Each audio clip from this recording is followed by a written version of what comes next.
The investment is made possible by KCF Technologies in State College, founded on a vision to transform American industry. The official industrial innovation partner of Penn State Athletics. Online at kcftech.com.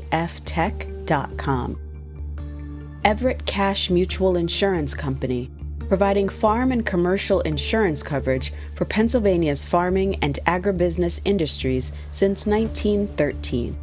Information at www.everettcash.com. Ben Franklin Technology Partners. Unice Financial Communications and Strategy. And viewers like you. Thank you. Investment breeds innovation, and an innovative idea can change the world. Penn State, along with its PennTap US EDA University Center, is committed to engaging with young student entrepreneurs. Through the IncU competition, they'll award a total of $30,000 to advance student-owned companies. These teams from across the Penn State campus system will compete to impress a panel of judges with their unique ideas. Each team will have a chance to pitch the panel and see if they can stand up to the judges' scrutiny. Competition will be intense, and the money will be given to the team or teams most prepared to turn their idea into a viable product. The judges are waiting. The teams are ready. This is The Investment. Our judges come from all corners of the business and entrepreneurial world. Jill Edwards is Executive Director of the Ben Franklin Venture Investment Forum.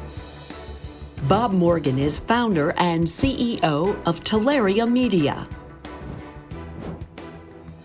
Lou Childs is co-founder and COO of Dovetail Essentials. Scott Johnson is the entrepreneur in residence at Ben Franklin Technology Partners. Those are our judges. Now it's time for our teams to impress them. Our first team is Loan Crunch.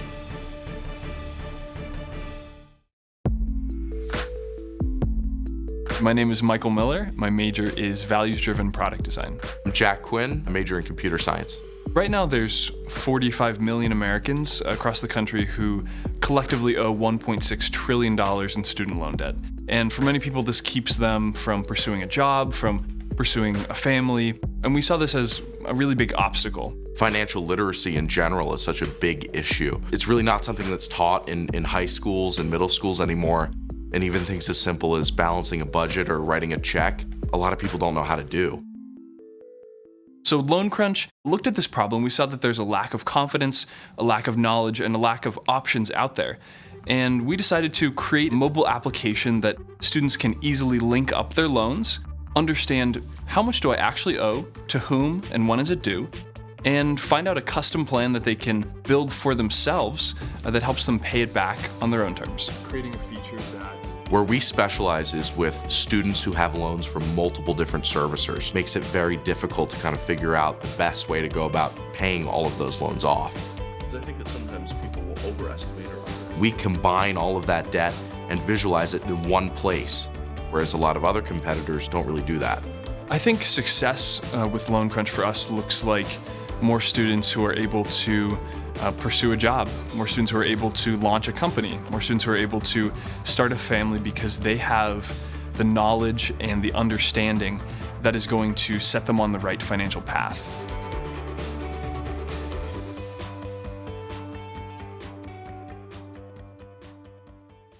Hi, I'm Michael Miller, and I'm a product designer. And I'm Jack Quinn, and I'm a software engineer. Together, we're the founders of Loan Crunch. Today, our country is facing record unemployment and a very uncertain future. But one thing remains certain. This crisis will only further cripple the 45 million Americans already trapped in student loan debt. To us, this problem is personal. We've been working on it for almost a year, and we spent last summer in Penn State's Summer Founders Program to build Loan Crunch.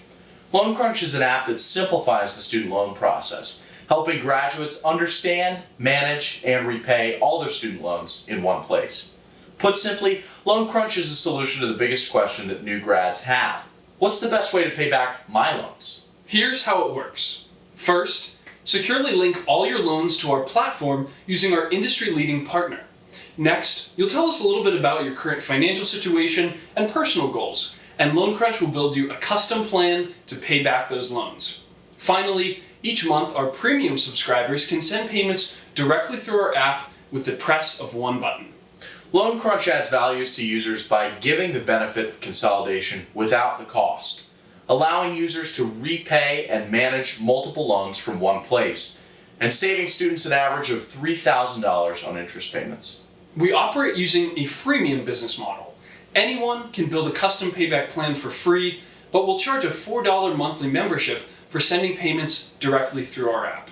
So why now? Well, now more than ever, college graduates need help and they want answers. And why us? Well, Jack and I have worked together for years now, and between us we have over 15 years of design, development, and business experience to get the job done. Over the past 8 months, we've already talked to dozens of users, met experts in the field, established advisors, and have begun building the first version of our app. And over the next 12 to 18 months, we plan to beta test, fully develop, and publicly launch our product. But we need your help.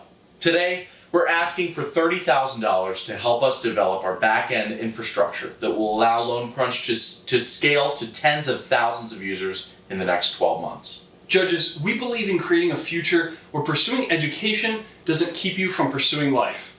Will you help us make it a reality?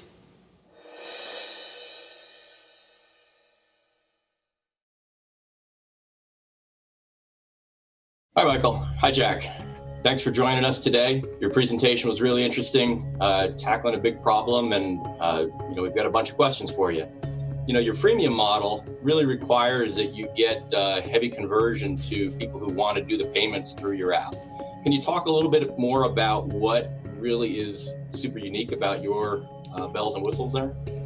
Sure. So the technology to actually aggregate your loans without consolidating them is actually just coming to the market. And so we're one of the first apps that can do this. A reason why someone would actually work with LoanCrunch and use our product is that we can save them thousands of dollars in interest. We can help give them personalized tips on how they should pay back their loans. And really, there's not a lot of other products out there on the market that can actually do this successfully. So the reason they should go with the payment model as well is because one of the biggest problems with student loans is that you have so many loans, so many different places, you don't know where they are. And so you end up sending multiple checks, you have multiple spreadsheets, and it's a mess. What we do is we get rid of that clutter. And for a lot of people we talk to, they're absolutely willing to pay the $4 a month to do that. Hi guys, great job. I was curious exactly how you're going to save someone $3,000 a year on interest. Sure, so there's two main ways. So the first way is by helping them understand if consolidation is the option for them. A lot of people will choose to actually consolidate their loans when it's not the right choice. And for that person, we could save them about $3,200 if they choose not to consolidate. The second way is actually by looking at their personal goals, their income, and saying it makes more sense for you to pay more than the suggested monthly amount that your servicer says. And in that way, we can actually both reduce the overall interest you pay by about $4,000, and we also can save the amount of time you're paying that interest by months and sometimes years. So you have some sort of worksheet or analyzer process as part of the platform. Am I understanding that right? Okay. Right. You can think about it kind of like an algorithm. We call it the engine at LoanCrunch. And the way that it works is that it takes into account several different factors, like your remaining balance and your interest rates.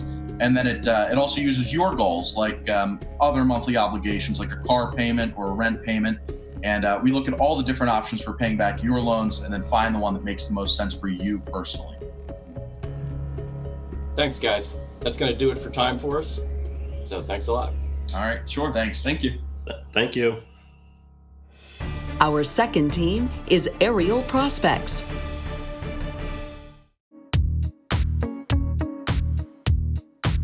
Hi, my name is Nino. I'm a student at Penn State Abington studying mechanical engineering. I grew up around trucks. My dad was a trucker, and I've just always been around heavy equipment. It's been my passion since day one, literally. I had a mentor who gifted me a broken drone, and I just love tinkering with stuff, so it was my goal to get it up in that air. I quickly realized that there was more to drones than just taking nice pictures.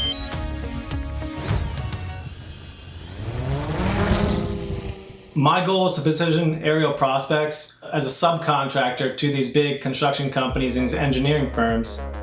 You need these drones to get this data because you can really push efficiency with thermal imaging. You can really push design with integrating the actual 3D models into the CAD models and checking dimensions and making sure everything matches up and saving companies hundreds of thousands of dollars by catching mistakes. The whole reason I decided to jump into it was because I felt I truly had a niche that I was serving. And that niche is an engineering-minded company that serves the construction and the engineering consulting firms and the architects. Success for me means being that go-to guy for drone work. So they can go to me, say, hey, I need this done, and that's the end of the conversation. They know I'll get it done right and on time. You know, that's the goal.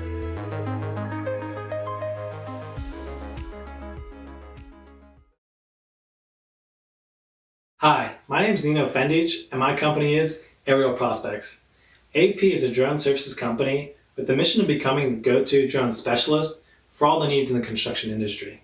By the end of 2020, Goldman Sachs Research estimates that drones will represent a $100 billion market opportunity.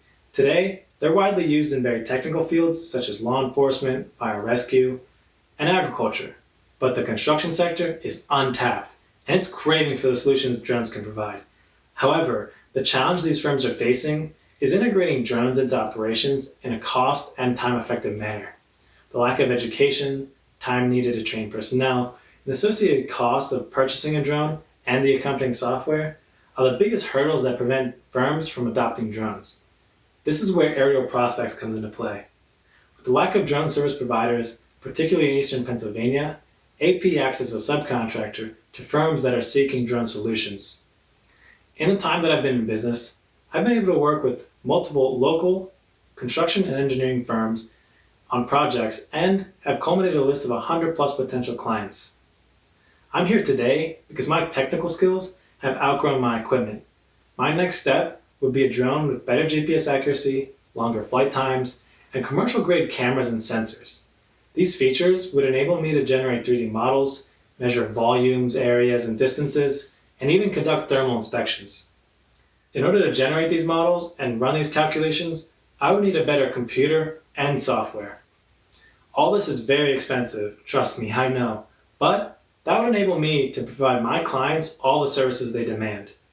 With that said, the acceptable hourly rate for these more technical services is between $100 and $200 an hour. That number of hours and the rate heavily depends on the project size, complexity, and what work needs to be done. In addition to new equipment, I would invest in advertisements, customer outreach, and media presence in order to solidify my position as a go-to drone service provider. I've invested my own money and time to get to the point where I'm ready to make the next step. A $30,000 investment would enable me to turn my passion for drones into a career. Thank you, and I look forward to answering any questions you may have.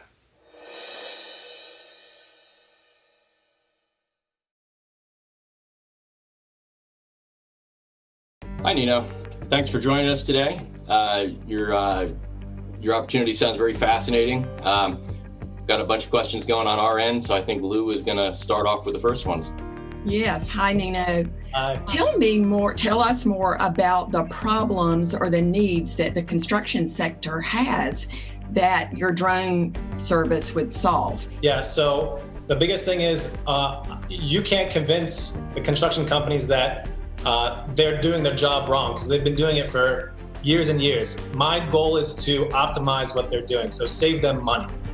And one of the biggest things that I can do for them is provide them progress reports where they can keep track of the progress, their inventory, and their equipment to make sure that the building is being built how it needs to be built, with comparing the engineering drawings to the actual pictures.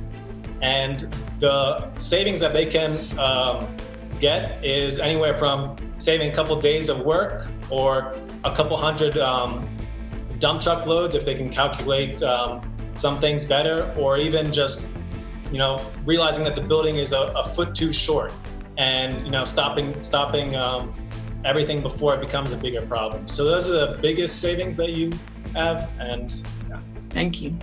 Hi, Nino. This is Bob. I'm excited about the technology that you're using. How do you envision scaling the business beyond just yourself? Is that an opportunity to get more drone pilots, more consulting services? And then if that's the case, where do you envision trying to find some of those additional resources? Right. So the biggest picture for me, maybe 10 years down the road, would be my own engineering consulting firm. But of course, I need years of experience working with a certified PE in order to have my own engineering firm. So I'd like to scale with people helping on the back end through the computer, and then having more pilots, and then working with these engineering firms, and possibly even a partnership where I can follow a PE and work towards getting my own PE, and then building up our employees and using the contracts that we've had up until that point to leverage even more work. Now everything in-house, engineering, data collection, and so on. Hi Nino, this is Jill. Talk to us a little bit about your sales cycle. How long it will be between your first contact with a client and actually having a signed contract. My first job, when I first started, it was a matter of 2 days from organizing what needs to be done, what the terms are, and me going out on site, taking the pictures and delivering the map. It's a very fluid situation. It can be, less than a week from contract signed to work being done and being delivered. That's going to use up our time. So thanks for the answers. Yep. Thank you, guys. Our third team is Jerpa Jeans.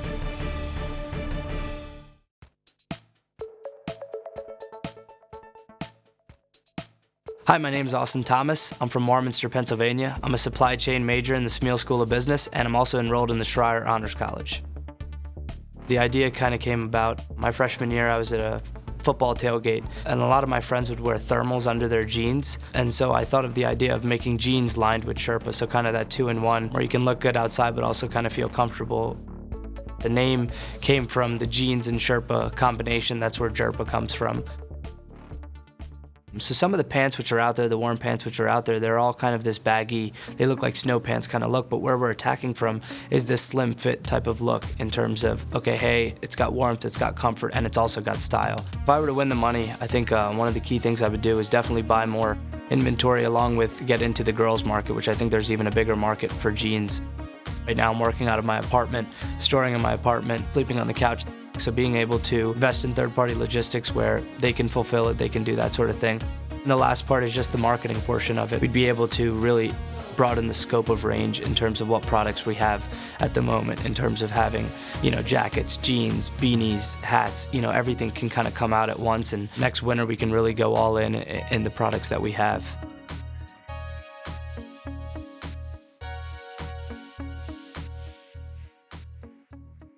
Hello judges, my name is Austin Thomas and I am the founder of Jerpa Jeans. Imagine this, it's November, it's 30 degrees out, you're at a Penn State football tailgate and you're layered up in your thermals and pants trying to stay warm. Well, layer no more, because I present to you Jerpa Jeans. Going into my freshman year, being at a large, cold school like Penn State, I would always go to football games and notice some of my friends wearing thermals under their jeans. Throughout my life, I've always liked the look of dressing up and feeling fancy, but hated that I had to make the trade-off of comfort. So what better than combining the two? In the past few years, the popularity of Sherpa has greatly increased, and after some searching, we were able to find the right manufacturer, and after some testing, we were able to find the perfect pair which mixed both the jeans and the Sherpa without it being too hot. Our first target market is college students, as they are walking outside to class and staying active outside in the winter, along with college football fans, as tailgate season is huge. But it doesn't end there. Our jeans can be worn from young adolescents all the way up to grandparents, in that it is stylish and useful for all ages. One of the cool things was when I first started this company, I just thought the pants itself would be a great idea. But as the jeans started to sell, customers started styling and customizing them themselves. They started cuffing the bottoms to show off the Sherpa, and now the prominent look of Jerpa jeans, which differentiates itself from any other, is this cuff look at the bottom in which the Sherpa shows. Where we differ from our competition is we are not just providing a utilitarian product, but we're also providing an aesthetic around the look and the fit of the jeans, in that they're slim straight, which is tailored for the current generation. Along with the jeans, we've also branded into other products for other seasons, such as hoodies, hats, and beanies. From October 2019, our revenue is over $19,500 at an average profit margin of 62%. We have shipped to 23 states and are happy to say that 23% of our business has been from repeat customers. What is promising is this is mainly through our ambassador program and word of mouth. The demand is definitely there. Now it is just a matter of marketing it, along with expanding into women's jeans before we can make Jerpa known worldwide. At Jerpa, we're asking for $30,000, $15,000 to buy more inventory, provide more styles, and expand into women's jeans, $10,000 to increase our marketing spend, and $5,000 to invest in third-party warehousing and third-party logistics for fulfillment. So judges, what are you waiting for? Together, let's scale Jerpa to the levels we know it can grow to. Thank you, and I'd like to open it to any questions you may have.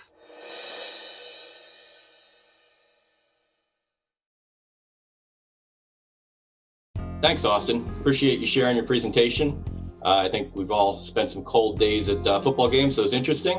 Got a bunch of questions, and I think Bob's going to start. Hi, Austin. Great to meet you. Sounds like you've got a product that's already available. People find it appealing. It's got some stickiness.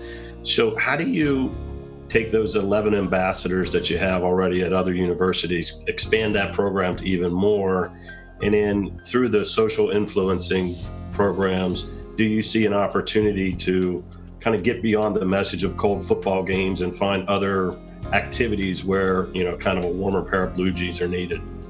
Yeah, so with the 11 ambassadors, so it's 11 colleges we're at. So with that, I wanted to keep it real focused in terms of keep ambassadors who are truly invested and interested in the product. So we started out, and now we had people at Ohio State, Maryland reach out to us and tell us that they were interested, right? So keeping people that are ambassadors, keeping them interested in the actual product so that they're willing to push it.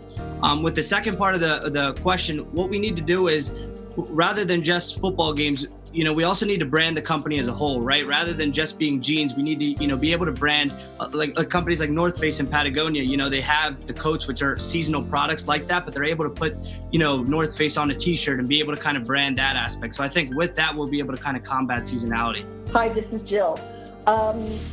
Where is your manufacturing being done? And I don't mean specifically just, is it in the U.S. or is it overseas? And if it's the latter, how are you, what impacts are you seeing as it relates to tariffs at the moment? Yeah, so we are overseas right now. And with COVID and tariffs, we're actually trying to get out of, so we're in China to be exact, and we're trying to get out of there, go into maybe India, Indonesia, or maybe even get a domestic supplier. But obviously the cost, from a cost perspective, it's very cheap to be overseas, but with some of the recent impacts that are there, we are looking to kind of expand into a domestic or even India or Indonesia. The problem is we're just gonna have to sample again and be able to make sure we can provide that same level of quality, which we did. Hi, this is Lou. I really like the look of the jeans. I'm curious if you've done any market research for the girls' version. Yeah, so obviously in the pitch you heard that's a scaling opportunity. I want to get into that. But with the jeans being insulated, a lot of the girls wear the skinny kind of fit jeans, which is not where we would go into. We would go into, I'm not sure if you're familiar with boyfriend jeans. Yes. Yep, they're like a wider cut. Why we didn't get into that first, we did men's jeans, is because of the variability there is in women's jeans and women's sizing, right? So, but with boyfriend jeans, that would allow us to kind of account for some of that variability, along with, rather than making them look bigger, the jeans are going to be a little wider, so they're going to be insulated and not providing that sort of bigger feel. But in terms of market research, this summer we're going to spend a lot of time researching and sampling to make sure we can get that sizing accurate for women. The styles that you do end up with, consumer styles are very fickle. How are you going to kind of keep up with competition once it gets figured out? If you really do have a hit, there are other more established competitors out there that presumably have much greater buying power, much more efficient supply chains. How are you going to keep your niche if you are successful?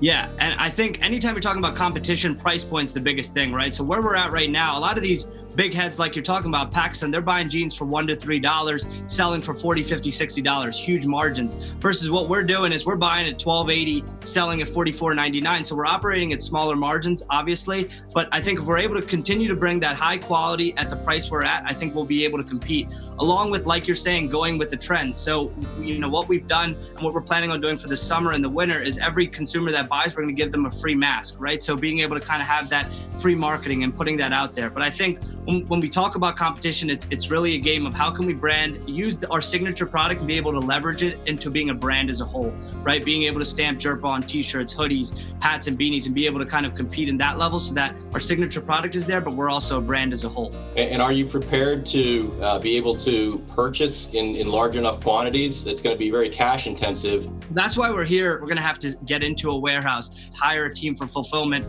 All right, well, thanks a lot. I think that does it for time for us. Thanks for answering. Perfect. Thank you guys so much for this opportunity. Thank you. All right, thanks, Austin. Our fourth team is Unice Brands.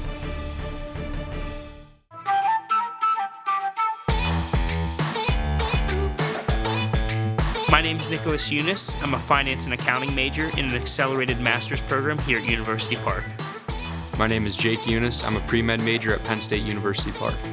When we were in high school, my brother and I used to sell shoes like Jordans, Nike, Adidas, anything. And then that market started to get oversaturated. So my brother started to customize shoes with painting. From making my own shoe, I decided I wanted to use the technology of tomorrow, which is 3D printing. And that's when we decided to combine both the technologies of 3D printing as well as 3D knitting. One of the big aspects of Unice Brands is we want to be able to close the supply chain loop. So from the plastic bottle that you throw away, we're able to then take that, completely rip it apart, make it into little tiny shreds.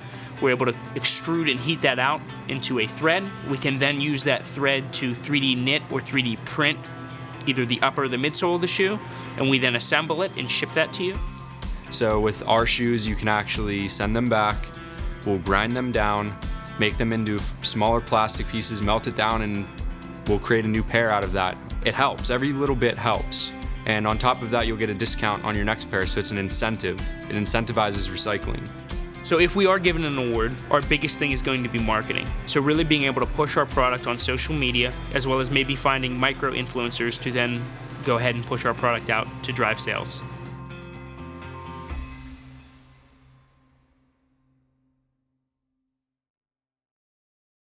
Hello, my name is Nicholas Unice. I'm a finance and accounting major here at University Park. I'm the CEO and founder of Unice Brands. We create fully sustainable 3D printed footwear. We were founded in 2015 and spent 3 years developing the technology and process. And in 2018, we launched a Kickstarter and sold a little over $30,000 in 30 days. In a world where plastic constantly ends up in landfills in the ocean, and where production of footwear is very tedious and wasteful, my company, Unice Brands, has decided to solve both of these problems with our patent-pending process. Our patent covers the process of taking a 3D designed shoe, resizing it based on the 4 dimensions of fit, and then 3D printing it. We take plastic bottles and junk plastic and use both 3D printing and 3D knitting to create footwear.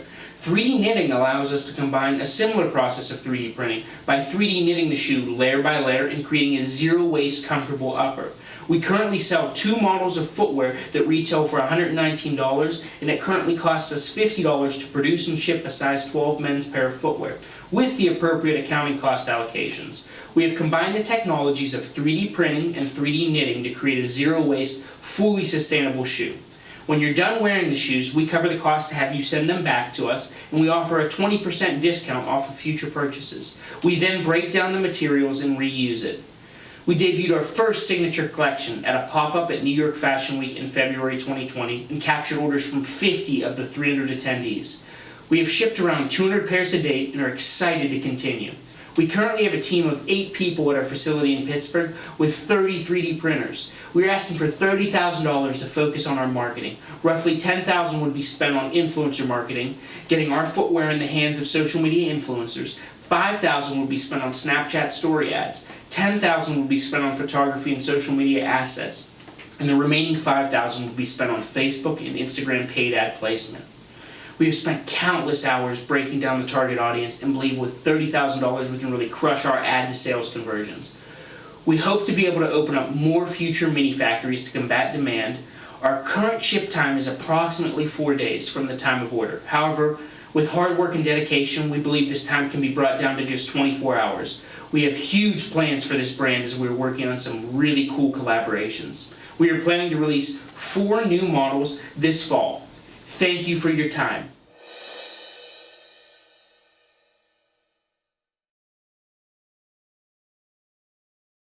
Hi, Nick. Thanks for joining us today. Appreciate your presentation. It is a fascinating use of technology. So we've got questions. Jill's got the first one for you. Hi, Nick. You mentioned in your one pager that Adidas has started a 3D printed shoe line. So that kind of makes them the 800-pound gorilla in the room. How are you really planning to compete against the likes of Adidas and any other of the large shoe companies that can afford to buy the equipment? See, that's kind of where they're kind of at a little bit of a disadvantage. So they're going to the highest quality 3D printers to print their shoes. So for instance, their printers cost $40,000 and they're partnered with Carbon 3D, as well as the cost to actually put into the insole that goes into the shoe is extremely high. So they can't really compete as far as the speed and the technology that we're using, mainly because that's proprietary to us. Is there any quality sacrifice? What's the difference in durability or longevity of your product printed with your less expensive printers than something like Adidas? There is little to none. And that's mainly because we've spent the time and effort to actually design the sole and the midsole and the upper to be as sustainable and well built as possible. And I actually do have an example right here. So this is a cut portion of our sole, and I don't know if you can see it very well, but it has a rectangular in portion to it, and that's how we're able to get comfort, whereas Adidas really can't do that. They can either print 100% solid, or they can make their lattice structure design, which is on their current structure. They can't print the same way that we can. You mentioned that you have 30 3D printers. So we're curious how long it will take to fulfill those orders. Right now, in the moment, produce about 30 pairs a day based on those 30 printers. And as we need to kind of expand, we can build the printers and add them to the facility. Our current facility can hold up to 90 3D printers before we hit capacity. And once we hit capacity, we believe that we can open up another facility and essentially use that as well. Your pitch video did mention that it takes 4 days to produce and ship one order. Talk more about that. So that's the lead time that we currently offer. Now, and that's a little more depending on demand. If the demand's higher, it takes us the full 4 days. If it's not as high, it can take anywhere from 24 to 72 hours for us to actually print and produce. Thanks, Nick. That's going to do it for us for time, but thanks for sharing the answers. Oh, yeah, thank you, guys. Our fifth team is Devote.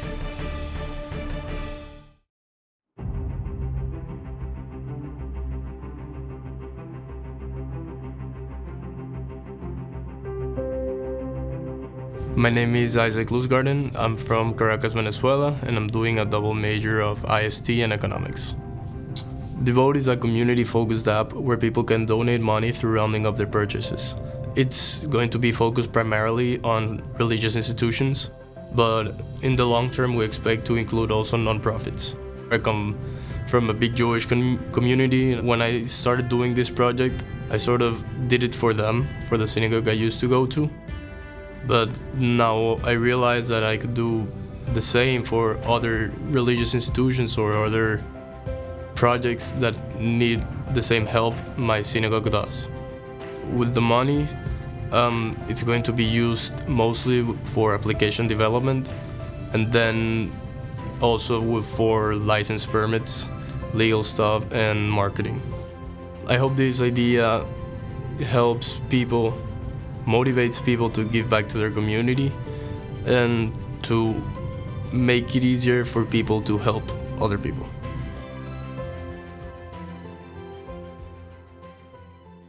Hi, I'm Isaac Luzgarden, the CEO and founder of Devote. The engagement from younger generation towards religious institutions is decreasing. It surprised me when I moved into the US to realize that this engagement is even lower, especially at a time when we could all benefit from more emotional and spiritual support. After a 6-year streak of growing donations for religious institutions, we've seen a 3% decrease in the last 2 years, which represent over $2 billion. This is why I created Devote, a community-focused app that helps build relationship between the younger generations and religious institutions. Each institution will have the ability to customize their version of the app, post campaigns, invite congregants to events, as well as to collect and manage their donation funds. It also allows the user to donate through rounding up, which means that you buy a cup of coffee that costs $3.50, the app automatically rounds it up to a $4 cup of coffee, and it donates the remaining 50 cents. It also allows the user to receive messages, sign up for events, and customize their donation profile. What makes us different than our competition is the fact that we want to integrate the donation feature and the communications feature in a single app. Most of our competitors have a platform for either communicating with their community or a platform for donations, but none of them have both. We want to centralize the engagement in a single platform. And how will we make money? We'll charge a setup fee and a 5% fee of all of the incoming donations for the institution. And what have we done so far? We've started the app development process, and we're also in the process of trademarking the name and the logo. We also have partnership with 2 religious institutions that have already agreed to be part of our MVP once the app is fully developed. Here are some screenshots of how the app might look like. First, you can see the user's profile, where you'll be able to check all of the transactions and all of the donations made from the user's account. You can also see the home feed, where you'll be able to check for institutions, campaigns, or communities that are going on around you. I need the prize money to be used in the following way. $15,000 in order to finish the development of the app in iOS and Android, $10,000 for marketing purposes, and $5,000 for legal needs and office equipment. And last but not least, I want to thank the judges and the Penn State team for letting me participate in the investment. Thank you.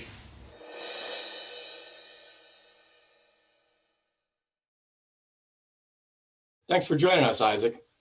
Thank you. The presentation was good. It was a great reminder that social profit and economic profit aren't mutually exclusive. So I do have a couple questions, though.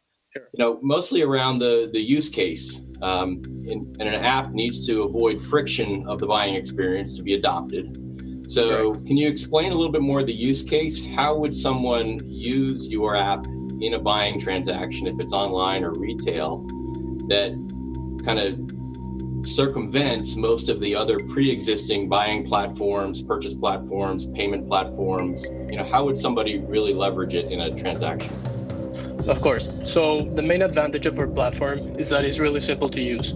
You'll be able to sign in on our app, connect your credit or debit card account through an API called Stripe, which is a very secure API. They just got acquired by Visa. And you'll be able to, like I said in my presentation, to donate money through rounding up, which targets the people that feel like they don't have enough money to give some of it away, that feel like their contribution might be small enough to make an impact. So when you buy a cup of coffee that costs $3.50, the app automatically rounds it up to a $4 cup of coffee and donates the remaining 50 cents. You don't have to do anything besides connecting your bank account in the first time you log in on the app. Once you turn it on, it's automatic. You don't do anything else, correct? Correct. You'll be able to set up a limit. For example, if you accumulate over $300 in rounding up, which is a lot of money, and you don't want to give any more away, you can set a limit and we'll stop taking money out of your account. Hi, Isaac. Great job on this. It's an interesting platform. I actually run a charity, so I'm very familiar with a lot of the technology platforms like Stripe and DonorBox and Active Campaigns. So my question is, you've actually incorporated some unique features or different features than most of the platforms that are out there. Have you looked into protecting these features through a patent process or anything else to be able to protect your platform versus some of the other ones that are already existing? Yes, of course. We're looking into that. We're actually in the process of research and development of our own patents, especially when it comes to machine learning and AI, which we'll use to determine donations patterns, to figure out seasonalities, when people donate more, when people donate less, because we want to help institutions engage instead of just giving them the platform. We'll give them email templates. We'll help them create events, create crowdfunding campaigns inside the app, because millennials don't want to give just to one institution, but they give to causes they care about. And it doesn't matter how many causes they care about, they give money to each of them. How would you define success? Is it profitability, or is it number of institutions signed on, number of users signed on, something else? Most important to us is to help communities. So success comes by increasing donations for the institutions, making people feel like they belong, making people feel like they're making an impact. That's going to do it for time. Appreciate you coming. Thank you all for your questions and for your time, and thank you mostly for the opportunity for letting me participate here. Our sixth team is Keeper.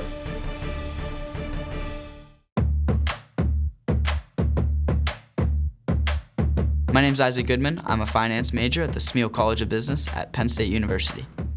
This is the Keeper, and it's actually a phone wallet that incorporates both the cards that the usual phone wallets include and the key. The key has a placeholder. Ezra, Jacob, and I have actually known each other for a very, very long time. We've been best friends since we attended summer camp about 10 years ago together. All right, guys, I'm glad we all got together. Why don't we talk about the actual Harvard sales? Ezra's the founder of the idea and the original person who believed that we should start the Keeper company, and he actually was watching a lot of Shark Tank episodes when he came up with the idea. And that's about the time that Jacob started with the product and the design.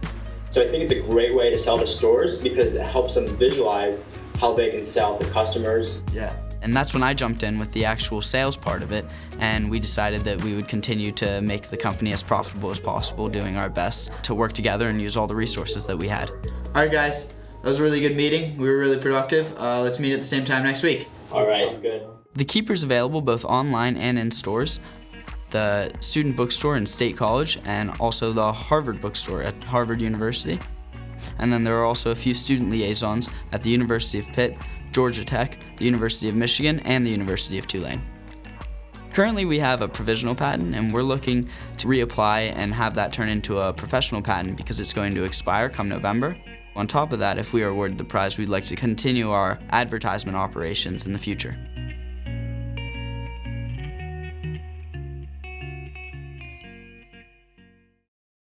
I'm Ezra, and this is Isaac. We're here on behalf of the Keeper, the phone wallet designed to make lost keys a thing of the past. In my first week at Penn State, I was standing outside of my locked dorm room door in nothing but a towel, thinking to myself, oh crap. I was in the shower, I had lost my key, and my roommate locked the door behind him.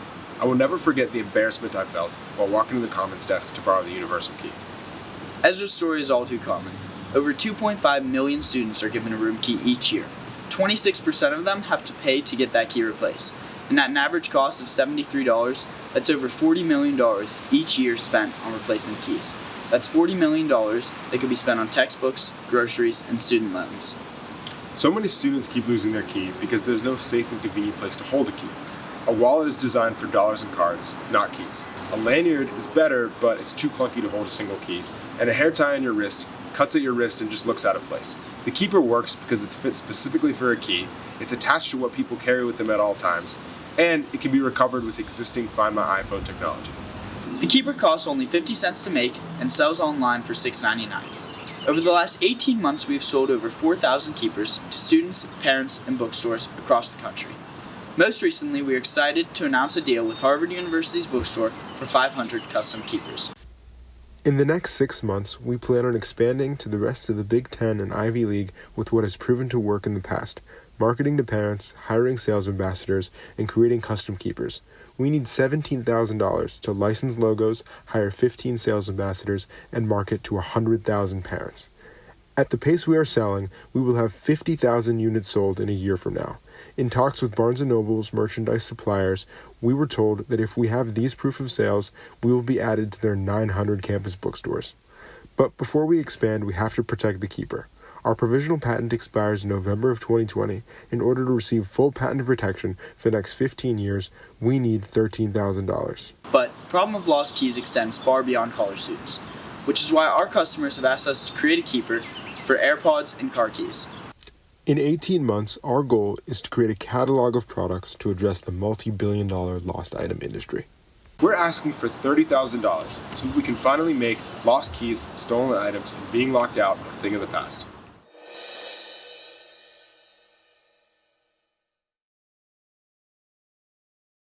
Appreciate you guys sharing your idea with us. We're going to start off with a couple questions, and I think Lou's going to begin for us here. Hi, guys. This is brilliant. I have 6 children, the last of which is going off to college this year. So I love the idea. I'm curious if you've researched if dorm room keys are universal in size, and if not, how your design handles that. Thank you. So yeah, before we started any of this process, we did some research into dorm room keys, and we found that the standard house key is almost a replica of the standard dorm key. So we modeled the keeper after the standard house key. And basically every key we've been able to put in it fits, not only because of the size we created, but the material, which is silicone. And did you find that any universities are switching to code locks? We did some research. We looked into the largest 120 universities in America, and we found that 113 of those universities use keys. And then we interviewed some of those universities about whether they were going to continue to use the mechanical key.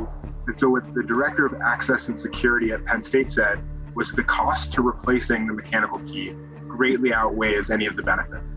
And they just built new dorms actually for 2,000 freshmen. And these dorms are going to be around for at least 50 years.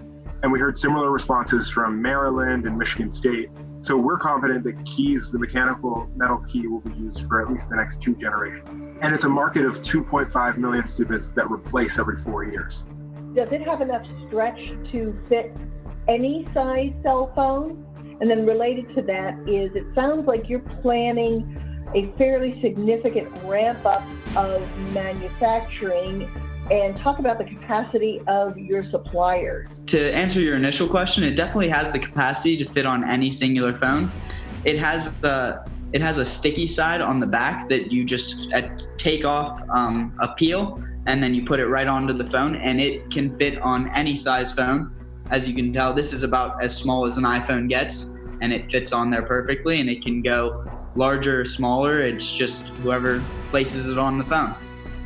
So we work with a supplier directly in China, and we sourced around 14, we were interviewing 14 different suppliers in China and Bangladesh and Vietnam, and we tried to get one in the United States, but we found the guy that understands the product the best, and all in all, we've done over $40,000 in business with him, because recently we were actually sourcing masks from the supplier. Isaac Jacob and I donated 100,000 masks through him. So we built up a lot of trust in that process. And it only cost us 50 cents to get each keeper. And like we said, they retail for $6.99. So in those margins, which there's certainly room for improvement, we know that we'll be able to scale. All right. Hey, thanks, guys. That's going to use up all of our time. So thanks for joining us this afternoon. Thank you so much for having us.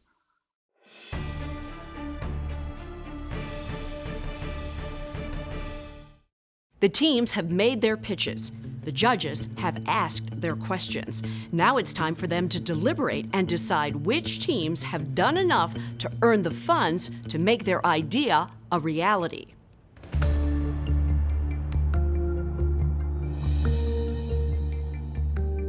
I think it's a brilliant idea, and I'm really surprised that no one's ever done it before. Student debt starts when you're graduating from high school, and you start adding on to these pieces and chunks as you go.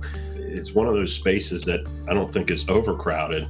I like them better after I heard from them. I think they need to refine their pitch on what is their secret sauce. One of the areas that they need to bulk up is probably around, just how much it's going to take to move the needle. I think there's still some homework for them to do to flesh out just what it's going to take. Nino struck me as a, really sharp guy, super curious. He said something during the Q&A that concerned me. And it was basically that he had to convince his customers that they have a problem. Yes. When you have to educate your prospective customers that they have a problem, it's going to take just so much more time and effort and money to get them to say, yeah, I guess I do. From a business standpoint, he'd almost be better off focusing on providing drone applications and partnering up with a PE group to bring that added capability to existing customers. His marketing strategy and his sales strategy ought to be going to PE firms. Mm-hmm. That also might open the door for him to specialize a little bit more, rather than being the one-stop shop for everything drone related. If he really wants to be a good-sized company, he's going to need to have an awful lot of money behind him to have inventory made. I'll be honest with you, I'm not sure how big of a market there is for line jeans in the first place for anybody. I mean, that's kind of a niche market to begin with. But I'll be honest with you, as a presenter and his energy and passion, probably number one in my book, right? Most unique advantage I felt was his sales and marketing model, where it was, leveraging these ambassadors, this more social networking aspect. Yeah. I do love the influencer marketing though. That was a good idea. Mm-hmm.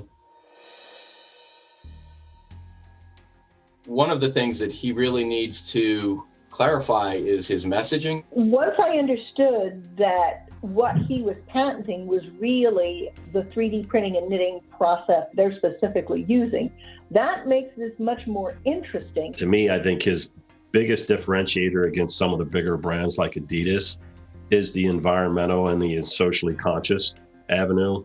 The flexibility and the technology is really cool, but for me, it would be, how do you promote this as a new way of, taking care of the environment? I didn't hear any customer feedback stories. Did you guys? He did say that I think he sent it to a lab to understand the wear of it, but that's different than what a customer might say. I think he's got something kind of different and unique here, especially when you tap into the communication and you start sharing with people in the congregation or your religious organization. You kind of generate that momentum. I'm confused though, Bob, and I have some fintech background as well. I'm understanding this is that you hook his platform up to your credit card, and whenever you use your credit card to buy anything, it rounds it up and gives it to your church. Mm-hmm. Is that how you're understanding it? I think that's one component of it. I think okay. Yeah, because he was talking about running campaigns and doing things like that. So I think it's a mixture of both. Probably a little unclear, to be honest with you. If he sticks really closely just to the religious marketplace, he's not going to have a large enough group of users for him to be able to demonstrate proof of concept to be able to go further. That is a great point and so true.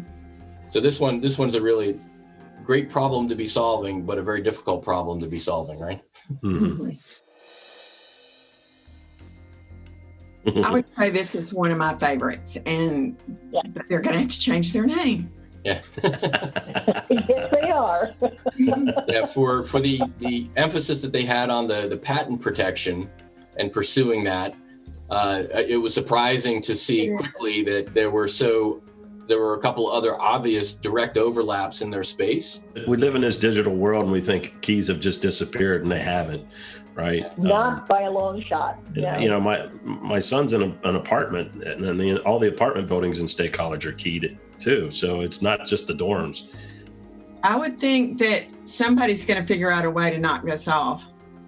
Right. So they need to get out there and be the first to do big things. Yep. They've got to be the first mover on this. Absolutely. The judges have deliberated. Their decisions are made. Now the teams will find out who will receive money to fund their company.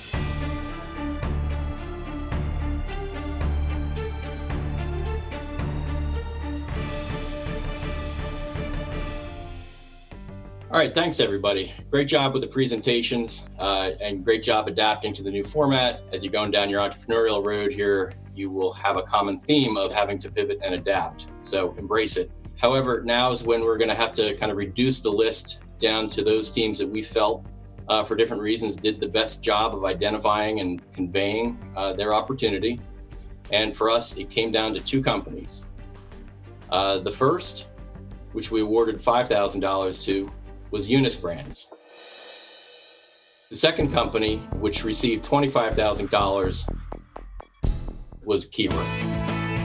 Oh my God! Wow! Congratulations! That's awesome. Congratulations, Keeper.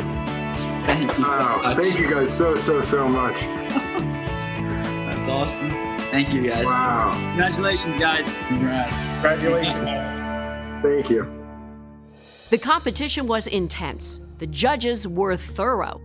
Congratulations to the winning teams. For the other teams, it is time to reposition for the next pitch and refine their company's approach. Thank you for joining us for The Investment. Prize money for The Investment was made possible by the Penn State College of Engineering, Invent Penn State, the Ben Franklin Technology Partnership, and the Robert and Tammy Morgan Foundation.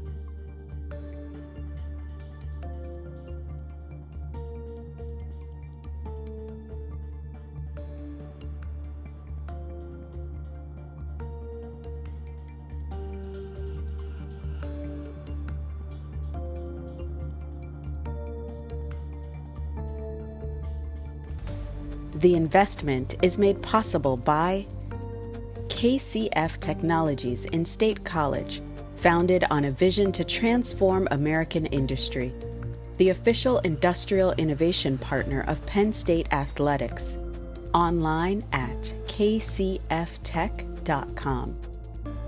Everett Cash Mutual Insurance Company, providing farm and commercial insurance coverage for Pennsylvania's farming and agribusiness industries since 1913.